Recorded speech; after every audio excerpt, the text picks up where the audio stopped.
Setelah saya jadi kiai dan penelitian, saya itu berkali-kali didatangi dokter, tentara, juga polisi. Mereka sering bilang gini, Gus saya ini dokter negeri.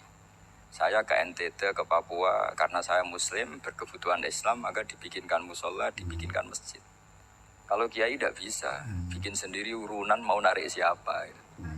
Mau narik tarikan di jalan yang mau nyumbang siapa. Tapi kalau kebutuhan negara, karena tugas negara, ya difasilitasi negara dan tidak dianggap misionaris karena negara. Begitu juga di beberapa negara yang non muslim kayak di Argentina, di Venezuela itu ada masjid, ada kajian Islam ya karena duta besar. Dan itu aparat negara. Disinilah kearifan para ulama berkoalisi dengan umarok dengan makna yang positif bahwa agama ini harus ditopang umarok, sistem negara. Tentu di situ ada tentara, ada polisi, ada macam-macam. Kita sebagai kiai juga nggak berdaya di depan para bandar narkoba apa-apa kalau nggak ada BNN. Kita mau apa dengan korupsi kalau tidak ada KPK. Sehingga kearifan para guru-guru kita, mulai Mbah Maimun, bapak saya sendiri, NU, Muhammadiyah, semua ormas-ormas Islam itu pasti maulah kerjasama. Karena kita siapa kalau tidak kerjasama. Dan di antara pesan Rasulullah SAW adalah yaduwahi ma'al jamaah. Jadi kebersamaan itu sudah berkah. Fa inna yadawahi ma'al jamaah. Jadi berkah. Lalu kenapa saya kalau ngaji bawa kitab? Ini agak sebetulnya itu lazim. Lazim itu suatu yang harus. Tapi karena kelamaan mubalek itu tidak pakai kitab. Seakan-akan bawa kitab itu yang aneh. Sebenarnya aneh mereka. Karena begini logika simpelnya ya. Umat Nabi ini berhak dapat apa coba? Berhak dapat warisan yang paling luhur, paling hebat, paling jernih. Apa itu Quran dan hadis? Pertanyaannya, siapa yang paling punya hak otoritatif untuk menerangkan Quran hadis? Ulama. Ulama yang mana ya? Yang kapabel, yang sudah diakui dunia kayak Imam Ghazali, Imam Bukhari, Imam Syafi'i. Artinya kalau kita tidak pakai materi itu ulama mendapat pikiran kita, bukan mendapat pikiran mereka. Saya ulang lagi, kalau kita tidak pakai materi yang otentik, yang orisinil, umat ini mendapat pikiran kita, bukan pikiran mereka. Maka saya berusaha supaya teman-teman atau semua umat Islam dapat pikiran-pikirannya Imam Ghazali, pikiran-pikiran Imam Bukhari, pikiran-pikiran Abdul Qasim Al-Junaidi, kejernian-kejernian Abu Yazid Al-Bustami. Kejernian itu diantaranya adalah misalnya makalah yang menurut saya itu makalah yang super. Jadi untuk ngadepi krisis karena COVID atau karena apalah. Itu lama dulu sederhana sekali. Beliau punya rumus yang mungkin jarang didengungkan orang, tapi saya akan kampanye rumus ini. Al-istighna, hakikatul istighna, itu adalah al-istighna anisya' labihi. Jadi pemenuhan kebutuhan yang sebenarnya adalah kita berusaha menghindari sebanyak mungkin kebutuhan yang sekunder, yang nggak penting. Bukan memenuhi semua yang kita inginkan. Jadi misalnya begini ya, kalau kita lapar, itu keinginan kita itu makan enak apa asal makan? Tentu jawabannya asal makan yang sehat. Tapi kalau nuruti nafsu kita, makannya yang enak, teman makan ya enak. Terus di warung yang favorit. Ini kan satu kebodohan. Kenapa untuk makan saja butuh definisi sekian banyak? Yang kita harus kecewa, warung favoritnya bisa sudah tutup. Atau kita ke sana harus macet. Ribet. Yang benar-benar arif dan bijaksana itu adalah al-istighna anisya. Sesuatu yang tidak mendesak itu jangan jadikan kebutuhan. Sehingga kalau kita puasa misalnya, semua makanan itu enak karena kita sangat lapar. Sehingga Abdul Qasim Al-Junaidi ketika ditanya, ma'idamu to'am, lauk makanan itu apa? Jawabannya lucu, alju, lapar. Kalau kamu lapar ya semuanya enak. Ini sudah mulai hilang. Kita bilang makan enak itu ya sate, ya gulai, ya pizza yang kita senang. Akhirnya apa? Untuk nikmatnya Allah itu kita jadi ribet. Apalagi yang orang-orang fasik harus ditemani perempuan yang tidak halal misalnya, atau harus ada ajudan, ribet. Nah pertanyaannya, orang yang ribet sama yang gak ribet itu pinter mana? Pinter yang gak ribet. Nah ini kearifan-kearifan yang mulai hilang. Lalu siapa yang bisa mewarisi itu? Ya ulama. Jadi ulama itu cara berpikir sebenarnya simple. Makanya mereka sering kalau tahajud itu Di antara makalah Sayyidina Ali paling terkenal dan yang menjadikan beliau punya derajat yang luar biasa itu adalah kafani izzan antakuna li robban wa kafani fakhron an akuna laka abdan. Ya Allah, saya ini sudah begitu mulia, begitu terhormat dan sangat-sangat terhormat karena yang menjadi Tuhan itu Engkau. Jadi rumus pertama itu karena menjadi Tuhan itu Engkau. Hanya Tuhan yang abadi, Tuhan yang pertama, artinya Tuhan yang al-awwal. Coba ya Allah, kalau saya ini punya Tuhan Fir'aun, punya Tuhan mati jadi tontonan lagi, itu kerennya di mana coba? Andaikan kita punya Tuhan Fir'aun, atau punya Tuhan yang asal usulnya manusia, apapun hebatnya manusia itu, kita punya Tuhan manusia itu. Tuhan yang lapar, yang kalau nggak makan mungkin pingsan, mungkin bisa kena COVID, nanti Tuhannya diisolasi. Kayak apa? Makanya ketika Tuhan Allah menyindir ketuhanan selain Allah itu, Allah hanya menyindir dengan kalimat sederhana, karena yakulanit to'am, yang kamu Tuhankan itu masih makan. Artinya kalau nggak makan ya lemes. Jadi lama-lama ada orang gini, alhamdulillah tadi Tuhan mampir ke saya, kelihatannya lapar, setelah tak kasih makan sehat lagi. Susah nggak punya Tuhan yang seperti itu. Beda dengan Tuhan kita. Tuhan yang nggak butuh makan, nggak butuh minum, al-qayyum, zat yang berdiri sendiri tanpa butuh yang lain. Al-awwal, sebelum ada langit bumi sudah ada Tuhan kita yaitu Allah. Bandingkan dengan Tuhan-Tuhan yang di pertuhan yang lain, yang adanya setelah bumi, misalnya Fir'aun dan sebagainya. Sehingga Sayyidina Ali pertama jadi kebanggaan apa? Kafani izzan antakuna li robban. Saya ini keren betul, karena punya Tuhan yaitu Engkau. Tuhan yang lahul asma'ul husna, Tuhan yang semuanya punya kebaikan, punya keabadian, punya keagungan. Terus wa kafani fakhron an akuna laka abdan, dan saya bangga sekali karena saya menjadi hambamu. Kalau saya jadi hambanya Pak Rektor ribet kan. Sudah tak hormati ternyata nanti tidak rektor. Ya kan ribet kan. Terus pokoknya ribet. Jadi budaknya manusia itu ribet. Makanya ada seorang wali datang ke temannya yang jadi presiden atau jadi raja. Datang ke situ karena tidak punya uang, mau minta uang karena temannya raja. Setelah sampai sana ternyata temannya ini karena orang soleh pas berdoa, ya Allah saya minta ini, minta ini, minta ini. Terus si wali tadi pulang. Kenapa kamu pulang? Ternyata dia sama, masih minta-minta kayak saya. Jadi sederhana dia. Sama-sama minta kamu, minta zat yang kamu mintain. Katanya. Jadi dulu itu orang itu begitu dekat dengan Allah. Sehingga si raja ini terus ketemu wali tadi tanya, kenapa kamu menyepelekan saya, padahal sekarang saya raja. Ditanya sama wali tadi, karena temannya. Kalau kamu di padang pasir tidak bisa minum. Dan harus minum 1 gelas. Dengan ongkos kamu harus mengasihkan semua kerajaan kamu demi minuman itu. Pilih mana, minuman apa tetap jadi raja? Ya saya milih bisa minum. Saya tidak raja tetap hidup, tapi kalau nggak minum mati. Bagaimana Anda bangga dengan satu kerajaan sing la yusawi kak samain, yang tidak sama dengan segelas air. Jadi artinya terus mereka melihat jadi raja itu ya biasa, jadi presiden biasa, jadi rektor biasa. Karena mereka biasa berlogika, hakikatul izzah itu ya taqarrub ila Allah, yang benar-benar terhormat itu ya dekat dengan Allah. Begitu seterusnya mereka bikin paradok-paradok yang aneh, tapi itu menjadi pelajaran. Bapak saya, Ki Nur Salim itu senang baca anekdot Nasiruddin Koja. Itu kalau bikin orang-orang aneh, itu dia datang ke satu pesta pakai baju lusuh, pakai sarung lusuh atau celana lusuh, sama Sohibul Bed yang punya acara dibiarin. Setelah dibiarin dia pulang pakai jas, pakai dasi, pokoknya keren, dihormatin, pakai alpat, pokoknya dihormatin, silahkan. Pas dia disuruh minum, minumannya itu disokkan saja ke sakunya. Jas, kamu harus minum yang baik karena kamu yang dihormati, bukan saya. Terus makanannya semuanya diletakkan di saku, ada apa? Ayo kamu makan yang banyak. Alpatnya juga gitu, dikasih sate apa? Ayo kamu makan yang banyak. Mereka tidak melihat saya, melihat kamu. Akhirnya orang satu pesta itu istighfar semua, berarti kita ini salah. Terus dia pidato, kenapa kamu uang gitu? Tadi saya datang, orangnya sama. Gara-gara beda pakaian, penghormatannya beda. Berarti yang berhak dapat makanan ini jasa ya, bukan saya. Betapa naifnya kita sebagai orang. Ternyata Kita masih hormat sesuatu yang seperti itu, yang atribut lah.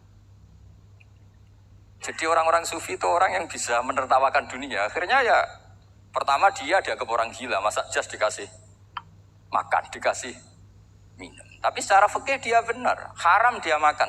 Karena pas dia datang dibiarin, setelah pakai jas dikasih makan. Berarti hakikat yang dapat rezeki siapa? Jasnya apa orangnya?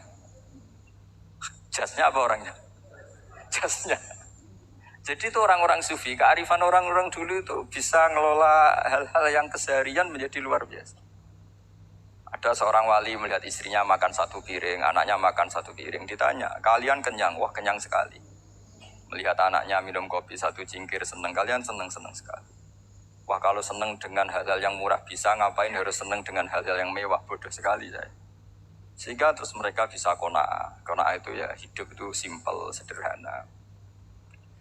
Jadi tentu saya tidak akan ngomong yang muluk-muluk, selain itu tidak bidang saya juga apa ya. Kita ini butuh obat di kondisi Covid seperti ini, butuh kesederhanaan, butuh apa ya, istighna tadi. Kita harus istighna billah an ghairillah. Jadi sudah cukup bahwa Allah ini segalanya.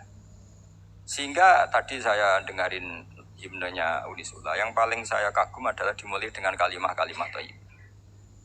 Di antara tugas suci Nabi Ibrahim dan semua Nabi adalah wa ja'alaha kalimatam baqiyatan fi aqibi. Nabi Ibrahim itu Nabi yang diberi gelar Allah. Dia adalah Nabi yang menjadikan kalimat tauhid itu kalimat yang abadi. Fi aqibi, di anak turunnya, di semua generasinya. Baik anak turun karena gen maupun karena pembinaan, karena pendidikan. Ini penting sekali saya utarakan karena apa? Satu kehidupan itu sebenarnya digerakkan oleh kata-kata, oleh moto kalau orang bahasa modern. Sehingga banyak ulama mengatakan al-ibarat qutun li'ailatil mustami'in, bahwa redaksi atau moto atau pegangan hidup itu penggerak kehidupan. Sehingga sebetulnya manusia itu digerakkan oleh kalimah-kalimah itu, oleh moto-moto itu, oleh prinsip-prinsip hidup itu. Misalnya orang Palestina itu tiap hari ke pasar gitu. Mereka ke laut gitu. Ditanya, kenapa tidak takut tembak Israel? Jawabannya lucu. Kena tembak ya mati, nggak makan ya mati. Nggak kerja ya mati. Ya sudah, sama-sama mati ya mendingan aktivitas normal. Tapi saya tidak menyarankan itu untuk melawan COVID. Ini cerita saja. Kamu jangan provokator itu. Karena ini wilayah sensitif. Jadi banyak orang yang poligami, kalau ditanya alasannya gitu, istri satu ya cerewet, dua ya cerewet, mendingan 4. Ya banyak ya gitu. Tapi ada yang kebalikan, istri satu cerewet saja hampir jantungan, apalagi 4, tinggal matinya kan gitu. Itu semua yang menggerakkan itu kalimat. Kalimat itu satu pegangan. Banyak orang loh yang nggak ingin jadi rektor tuh banyak loh Pak Bejo. Jangan kira semua dosen ingin jadi rektor. Melihat rektor sibuk rapat mempertahankan reputasi Unisula terus sering pegang kepala. Ngapain repot-repot? Jadi tukang sapu aja dapat gaji, ngopi, rokokan, selesai. Bodoh amat jadi rektor, mikir orang banyak. Banyak loh orang yang ingin jadi presiden tuh banyak. Karena ngopi nyaman, gak ada yang ganggu. Mau tidur sampai jam 9 siang juga gak ada yang ganggu. Sehingga mereka melihat pegawai negeri itu gak keren, orang kok diatur jam, disiplin. Itu memang cara Allah membagi rahmat. Mau kamu apakan coba? Cara syukurnya dia seperti itu. Bapak saya dulu tuh sering ngajarin saya, diajak jalan-jalan pagi-pagi. Melihat orang ngopi, makan uduk itu bapak senang. Kok enak jadi wong awam. Ngene esuk-esuk nyemak bocah kesel kabeh kono enak ngopi rokokan. Bapak kadang iri sama orang awam itu iri. Sudah gitu berharap masuk surga kan enak sudah gitu. Tahu-tahu mati, tidak tahu ke surga apa ke neraka ya tidak tahu. Jadi nah, orang dulu itu orang yang bisa mensederhanakan dunia. Sehingga ya sudah cara bahagia. Makanya saya alhamdulillah saya ini kerjasama sama UII sama beberapa kampus. Memang amdan itu sengaja. Kampus itu ya punya sistem yang nggak bisa mewakili sistem kiai.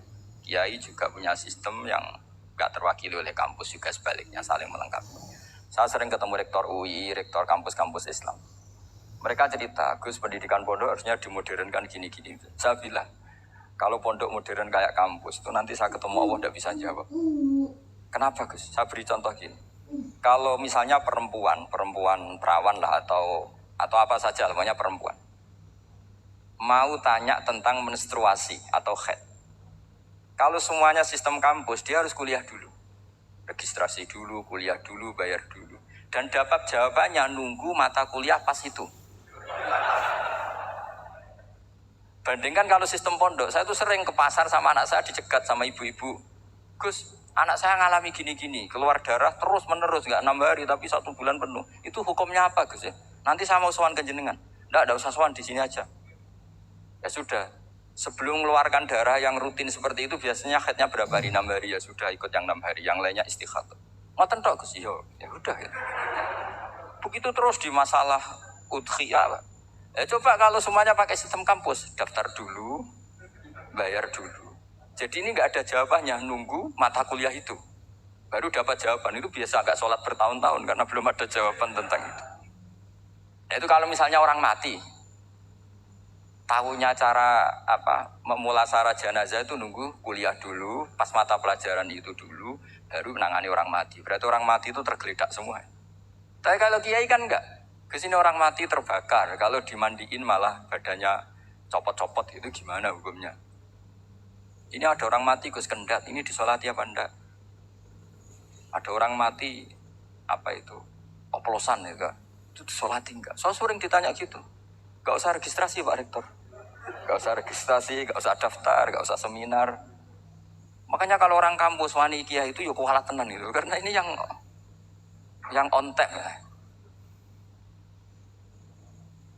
Tapi pondok seperti saya ya ikrar seikrar-ikrarnya, pentingnya kampus karena melatih efisiensi waktu, disiplin, tata kelola manajemen sehingga kita ya hormat. Tapi tadi kita harus saling melengkapi sehingga saya tunjukkan ke publik bahwa saya hormat sekali sama polisi, sama tentara. Coba kita bisa apa ngadepi bandar narkoba kalau enggak polisi? Bisa apa coba menjaga NKRI kalau enggak tentara? Itu juga ya sudahlah, kita memang fa inna yadallahi ma'al jamaah, kita berkah itu kalau bersama-sama, tidak bisa kita sendiri. Nah lalu orang kayak saya itu ya beberapa kali sebetulnya saya itu ditawanin jadi dokter honoris causa apa. Kekhawatiran saya satu Pak Bejo, takut pas nggak punya uang. Itu dokter gak di duit kan gak pantas gitu. Jadi repot gitu, daripada beban lah sudah lah nggak usah dokter. Jadi kalau nggak punya uang ya pantas, terus kalau ngebis ya pantas.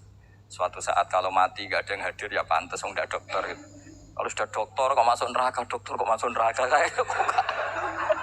kayaknya apalagi rektor kampus Islam kok masuk neraka itu kan kok kayak agak pas itu. Misalnya rektor Unisiola ditanya mungkin nakir, nggak bisa kan kayak gimana itu.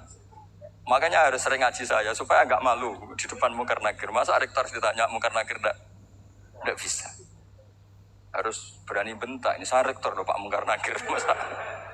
Masa kalau wali-wali dulu berani. Masyhur di cerita wali-wali ditanya marobuka menabuka, saya ini guru tauhid. Kok kamu tanya marobuka menabuka, yang ngelotok. Kamu udah pernah ngaji, enak aja tanya. Jadi wali-wali itu ya rileks ngadepi mungkin. Saya yakin rileks wali di Bang Parik baru saya yakin itu. Karena wali itu lebih dekat Allah. Sehingga orang dulu itu saya ulang lagi ya, ada satu kearifan namanya hidup itu apa? Hidup itu adalah cari sebanyak mungkin supaya hidup itu tidak tergantung pada banyak hal. Sehingga misalnya cara berpikir orang-orang modern itu sebenarnya banyak orang-orang ilmuwan yang nggak ngagumi Amerika. Bukan karena angkuh enggak. Untuk mempertahankan kebesaran negara sebesar itu, kebutuhan listriknya besar, kebutuhan tentaranya besar, kebutuhan apa? Sementara negara kayak Venezuela atau Swiss kebutuhannya ada banyak. Pertanyaannya, yang tergantung dengan banyak hal sama yang tidak tergantung banyak hal, itu pinter mana? Kalau dibalik pertanyaannya gitu, negara-negara maju itu tidak keren kalau dibalik pertanyaannya. Orang yang untuk mempertahankan eksistensinya banyak, butuh banyak hal, dengan yang tidak butuh banyak hal, itu pinter mana? Orang yang bahagianya nunggu jadi dokter, nunggu jadi kiai besar, kiai viral, dengan orang yang bahagia cukup dengan ngopi, itu pinter mana? Tapi kalau dibalik pertanyaannya, orang yang tahunya nikmat hanya kopi dengan nikmat yang banyak, pinter mana? Makanya Mbak Mun itu kalau guyon itu lucu. Aku iku sakake ambek wong desa sing mlebu swarga. Saya dulu gak mlebu swarga kok disakeni. Akhirnya beliau memberi penjelasan. Wong desa iku roe pakanan enak, iku mau kopi be uduk. Lah swarga iku mau nuruti sing dikarepno. Akhirnya wis mau mangan, wis ngopi, nguduk, ngopi. Wong ora roh pakanan liyane iku ora roh. Nasi mandi yo ora roh, pizza yo ora roh apa-apa. Terus saya bilang, wah, lah niku nak nganti selera tentang wanita cantik. Iku juga sederhana. Rontok pesek ya wis cantik, rontok ireng ya wis. Apa bidadarinya seperti itu karena saking enggak pengalamannya. Jadi surga itu kan nuruti apa yang diinginkan. Kira-kira keinginan orang kampung kalau di surga itu apa coba? Makanan apa coba? Ya, aku nggak senengnya ketemel gemblong gitu. Artinya malaikat lebih suka nangani surganya orang-orang kampung di Bang Pak Rektor. Ini sudah ribet ini. Makanan apa saja sudah dicoba ya. Terus kalau di mall tahu orang macam-macam, seleranya macam-macam pasti. Enak mana kalau sampean jadi malaikat pelayan surga? Suka ngelayani orang kampung apa yang orang kota? Orang kampung kan? Jadi ya itu guyon ya, guyon tapi itu menjadi pikiran kita bahwa orang yang banyak kebutuhan itu sebetulnya banyak kebodohannya karena menggantungkan kebahagiaannya dengan banyak hal. Makanya Imam Syafi'i ngendikan istighna itu apa? Al istighna anisya'i. Yang dikatakan kecukupan adalah berusaha sebanyak mungkin banyak hal tidak kamu butuhkan. Bukan memenuhi semua kebutuhan kamu karena nafsu kamu ini tidak ada batasnya gitu. Kalau kamu penuhin nggak akan selesai. Itu ada perempuan yang kurang cantik itu minta doa saya, Gus doain suami saya kaya, terus tak guyonin, terus nggak minta. Kalau suami kamu kaya, yang pertama dirubah itu apa? Rumah supaya rumah saya bagus. Kedua apa? Mobil supaya mobil saya bagus. Nanti yang dievaluasi itu kamu.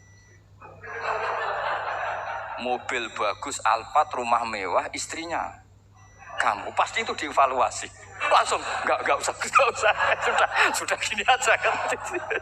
Jadi pertama yang dievaluasi itu kaya itu coba kalau suami kaya itu yang dievaluasi pertama rumah ya, rumah ganti. Setelah itu apa? Mobil. Kira-kira berikutnya akhirnya sudah bagus nggak jadi. Nabi Ibrahim itu pernah minta umur panjang, keren umur panjang. Sama Allah nggak dijawab. Datang orang tua itu mertamu ke Nabi Ibrahim. Terus disuguhi dikasih kurma. Apa itu? Kok kurma apa? Anggur yang sudah matang sekali. Sudah dimakan. Setelah dimakan meler keluar lagi. Dimakan lagi meler lagi. Terus Nabi Ibrahim masuk lagi ke kamar. Ya Allah, doanya tak cancel. Nanti kalau saya tua kayak itu. Jadi Allah itu nggak jawab langsung tapi ngirimkan itu. Akhirnya ya Allah nggak jadi. Nanti takut itu. Saya pernah ngalami jadi kiai tadi ada ibu-ibu ya nggak pati cantik lah. Suaminya tuh miskin sekali. Minta doa saya supaya kaya. Bareng tak kasih pertimbangan itu udah nggak usah nggak jadi. Jadi itu kearifan. Tapi kearifan ini harus kita tanamkan. Saya nggak bisa membayangkan Indonesia yang besar ini. Andai kan tidak ada kona'ah. Nerimo ing pantu. Coba sekarang ada Covid. Andai kan Indonesia tuh kayak Perancis. Saya beberapa kali punya tamu orang yang hidup lama di Perancis, bahkan dapat istri orang Perancis. Itu dulu gak begitu mencintai Indonesia. Tapi setelah di Perancis 2 tahun, wah Indonesia hebat. Di Perancis tuh kata dia kalau cerita, semua kebutuhan masyarakat itu dibebankan ke negara. Apa saja minta negara, apa saja nyoal negara.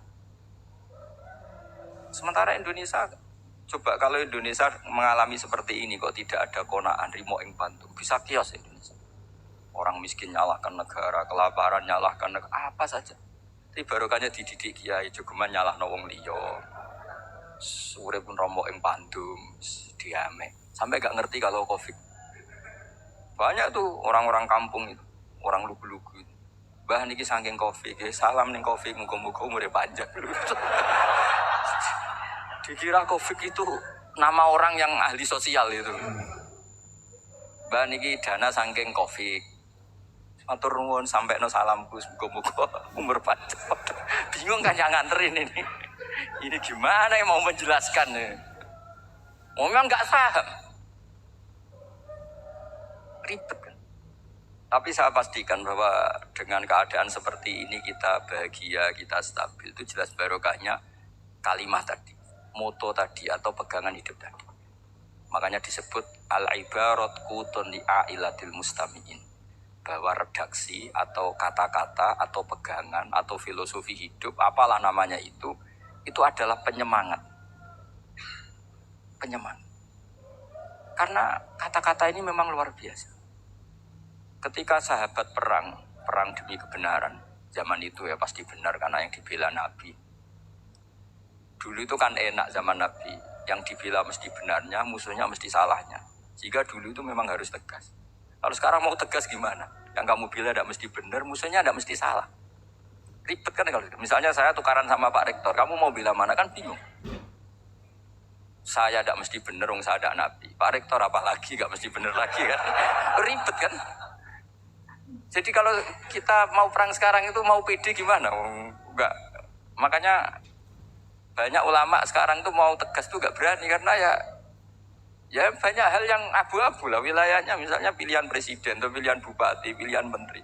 Kamu mati-matian bela itu. Yang kamu bela ada mesti benar, musuh kamu tidak mesti salah. Misalnya pilihan bupati. Wah ini kabupaten ini baik kalau bupatinya ini, yang satu bilang gini, terus tim suksesnya kamu tanya, kamu yakin? Ya ada juga. Lah kenapa semangat? Kan saya botohnya paling alasannya ya itu aja, bukan yang lain. Beda dengan zaman Nabi, Nabinya mesti benar, Abu Jahalnya mesti salah. Kan enak aturan mainnya jelas. Singkat cerita dalam perang itu banyak sahabat yang alami luka, ngalami apa. Kemudian curhat ke Nabi, ya Nabi gara-gara derekkan jenengan, ngikuti jenengan saya harus ngalami seperti ini, seperti ini. Ngiranya orang itu diapresiasi sama Allah keluarnya. Ternyata sama Allah gak diapresiasi. Malah diturunkan ayat intakunu ta'lamuna fa innahum ya'lamuna kama ta'lamun wa tarjuna minallah malah yarju. Kalau kamu sakit karena perang, orang-orang kafir itu ya sakit. Itu saja berani padahal demi kekafiran. Wa tarjuna minallah malah yarjun. Padahal kamu punya nilai lebih yaitu berharap kepada Allah yang mereka tidak punya. Saya jadi kiai itu ya kadang mangkel. Karena yang benci ya benci, yang seneng itu ngel-ngel loh kayak Pak Bejo. Jadi semuanya ribet. Nah iya, yang benci ya ganggu, yang seneng ya ganggu, tambah nemen. Seribet. Tapi kalau sudah ingat bandar narkoba, mereka berhadapan dengan polisi, kadang ditembak karena kesalahannya terlalu fatal. Antar persaingan mereka juga bisa tembak-tembakan karena merebut pasar narkoba. Itu saja mereka berani. Kok kita yang jadi kiai kadang dicium tangannya, dihormati gak berani, hanya takut musibah-musibah kecil atau problem-problem kecil. Nah iya, kalau kita bandingannya gitu. Kalau kamu mau tahajud kedinginan, itu masih nanti dihisap Allah itu gitu. Maling ayam itu keluar malam-malam, hanya dapat ayam. Itu gak takut dingin. Ya gak takut digebuki masa. Kamu mau tahajud saja takut dingin. Makanya nanti hisapnya orang soleh itu nanti dijajarkan orang dolim. Terus diperbandingkan. Wah itu habis kamu kalau itu. Jadi misalnya Unisola mau rapat, tapi ini malam, kalau malam dingin nanti sama masuk angin. Anak-anak pang di perapatan aja berani kamu. Kalau sudah perbandingannya gitu tuh ribet kita nanti. Makanya itu kalimat itu moto atau filosofi hidup. Sehingga diulang lagi nasihat itu. Iyam saskum korhun fakodu masal koma korhum mislu. Kalau kamu kena luka, orang-orang yang nggak benar juga akan kena luka. Itu aja berani demi ketidakbenaran. Masa kamu demi kebenaran enggak berani? Akhirnya orang itu, ya itu kalimat, itu heroik. Makanya kita ini penting ya, makanya tadi himne Unisula dimulai kalimat thayyibah. Karena kalimat ini yang menjaga kita kalimat ini. Misalnya tentang Tuhan. Kenapa orang Islam imannya kokoh seperti ini, termasuk yang sudah hidup di Amerika, di Australia, di mana-mana. Itu ya barokahnya ajaran atau barokahnya kalimah. Saya sebut kalimah saya pakai bahasa santri. Karena la ilaha illallah itu dalam tradisi santri disebut kalimatu haqqin aliyah nahya wa aliyah namut wa aliyah nub'ats. Ada yang riwayat wa biya nub'ats insyaallah ta'ala minal aminin. Kenapa mereka di mana-mana meskipun sekolah di Amerika, di Australia, bahkan di Uni Soviet tetap mukmin? Itu barokahnya ajaran yang benar. Allah itu siapa? Tuhan. Tuhan itu sifat dasarnya apa? Awal. Dia harus wujud awal sebelum makhluk yang lain. Sehingga ketika ada negara yang maju, yang tertib, manajemennya tertib, masyarakatnya makmur, tapi punya Tuhan yang tidak seperti itu, tidak awal, itu sudah gak nyaman. Karena ndaklah keren Tuhan saya, karena Tuhan saya itu al-awwal, zat yang pertama. Tuhan saya keren lah, zat yang gak mati. Tuhan yang gak mati, yang gak pernah ngalami kematian. Sehingga tontonan atau yang dilihat, kenikmatan-kenikmatan yang lain ini tidak mengubah dia pendirian tentang Tuhan. Karena mantapnya satu kalimat tadi, bahwa Tuhan itu ya harus satu, harus awal, harus tidak mati, tidak rusak, tidak ngalami apa-apa yang membahayakan. Sehingga ketika ditawarin Tuhan yang lain, meskipun menjanjikan secara finansial atau kemakmuran, mereka gak tertarik. Itu barokahnya makmur apa barokahnya ajaran? Barokahnya ajaran. Sering negara Islam itu kalah makmur dengan mereka, tapi barokahnya ajaran ini tetap apa? Tetap Islam. Makanya Nabi Ibrahim, Nabi yang sukses bikin waja'alaha kalimatam baqiyatan fi aqibi. Sehingga kita ini bekti sama orang tua misalnya, itu ya karena ajaran. Suwargamu itu karek wong tuamu. Nak wong tuamu ridho, Allah ridho. Nak ora ridho, Allah ora ridho. Ridho wa fi ridhol walidain wa sakhatu wa sukhtu wa fi sakhatil. Sehingga ketika ada orang tua yang agak brengsek gitu, anak-anak tetap hormat. Punya orang tua yang miskin, yang sudah miskin, tukang tombok nomor, banyak kan di kampung gitu, ya tetap hormat. Coba kalau dari awal kita ngajari orang tua kamu hormati ya, kalau baik, kalau tidak usah, bisa geger Indonesia. Tapi barokahnya ajaran-ajaran itu Indonesia tertib karena ada ajaran. Dan ini di sini pesantren dan Unisula semua harus berkontribusi membuat ajaran yang benar itu adalah ciri utama Islam. Sehingga Islam ini dimulai dengan ajaran kalimatu haqqin alaiha nahya wa alaiha namut. Sehingga kita tenang seperti ini. Saya ini termasuk kiai yang tenang. Meskipun kata orang banyak saya ini kiai besar, tapi termasuk kiai yang paling tenang. Karena saya ini pakai mazhab orang-orang hebat. Saya berkali-kali cerita, orang kayak Imam Syafi'i itu orang yang luar biasa. Saya berkali-kali cerita, orang yang tadi nyium tangan kamu ya Imam Syafi'i, di belakang tuh ngerasani kamu, menghujat kamu. Jawabannya enak saja. Berarti saya alhamdulillah orang yang wibawa. Buktinya di depan saya nggak berani. Jadi enteng saja. Diceritain sebagian kampung, sebagian separuh dari warga kamu itu nggak suka kamu. Ya bagus lah, nggak suka saya, nggak akan utang duit saya. Di mana-mana orang utang itu karena teman dekat. Kalau nggak seneng pasti minimal nggak utang, nggak pinjam mobil, nggak pinjam. Berkah mana yang seneng sama yang gede? Jadi dianggap enteng saja. Semua yang dialamin dianggap enteng saja. Misalnya punya istri pemarah, ya bagus lah marahin suami. Kalau marahin tonggo malah ribet. Jadi kamu harus terima kasih kalau dimarahin istri. Bagus lah marahin saya mah, kalau marahin tonggo ribet. Jadi enteng saja. Tapi kita sekarang tuh karena nafsu ya, sehingga menghadapi hidup ini ribet. Ulama dulu kalau mau mati itu senengnya bukan main. Sudah lama saya ini ingin gak maksiat. Kayaknya gak maksiat paling efektif itu mati. Ya tidak apa-apa Gusti, kalau sebaiknya mati ya mati aja. Enteng saja. Jadi melihat kematian itu akhir dari segala keburukan atau potensi keburukan.